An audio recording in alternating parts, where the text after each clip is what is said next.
កំណើនសេដ្ឋកិច្ចកម្ពុជាត្រឹម 4 កណ្ដាប់សញ្ញា 0% ក្នុងឆ្នាំ 2025 និង 4 កណ្ដាប់សញ្ញា 5% ក្នុងឆ្នាំ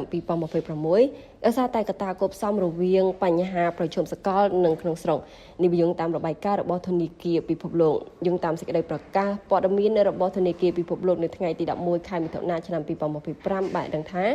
ការនាំចេញនិងការងើបឡើងវិញជាបណ្ដានៃការប្រើប្រាស់ឯកជនបានរួមចំណែកច្រើនធ្វើឲ្យសេដ្ឋកិច្ចកម្ពុជារក្សាបាននូវភាពធន់បើទោះបីជាមានភាពមិនប្រកបប្រជាសកលកើនឡើងក៏ដោយដើម្បីរក្សាបាននូវកំណើននៅក្នុងបរិយាកាសនេះកម្ពុជាចាំបាច់ត្រូវផ្ដោតលើការប្រឹងប្រែងធ្វើឲ្យសេដ្ឋកិច្ចកាន់តែមានភាពសម្បូរបែបនិងការបង្កើតបរិយាកាសអំណោយផលសម្រាប់វិស័យឯកជនវិនិយោគនិងបង្កើតការងាររបាយការណ៍បានព្យាករណ៍ថាកំណើនសេដ្ឋកិច្ចកម្ពុជាត្រឹម 4 កណ្ដាប់សញ្ញា 0% ក្នុងឆ្នាំ 2025 និង 4 កណ្ដាប់សញ្ញា 5% ក្នុងឆ្នាំ 2026 ដោយសារតែកត្តាគប់ផ្សំរវាងបញ្ហាប្រឈមសកលនិងក្នុងស្រុក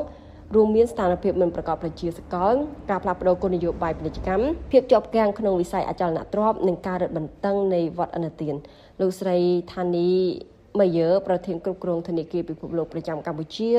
បានឲ្យដឹងថាការធ្វើពិពិធកម្មសេដ្ឋកិច្ចមានសារៈសំខាន់សម្រាប់កម្ពុជាក្នុងការរក្សាកំណើនឲ្យមានចីរភាពនិងបង្កើតការងារចំពេលមានភាពមិនប្រកបប្រជាជាពិសេសដោយពង្រីកមូលដ្ឋានសេដ្ឋកិច្ចឲ្យហួសពីការពឹងផ្អែកលើវិស័យសំណង់និងការនាំចេញសម្ភារៈបំពាក់និងជំរុញផលិតនិងសេវាកម្មមានតម្លៃបន្ថែមខ្ពស់ថែមទៀតលោកស្រីបានបន្តថាកំណើនទម្រង់ប្រាក់ចំណូលបានជួយគាំទ្រដល់ការធ្វើបរិយាកាសអាជីវកម្ម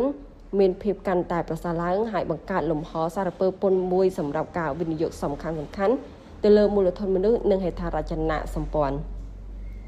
ជំរាបជូនថាការនាំចេញរបស់កម្ពុជាជាពិសេសសម្ភារៈបំពាក់ទំនិញធ្វើដំណើរស្បែកជើងនិងកង់បានកើនឡើង 11 កណ្ដាប់សញ្ញា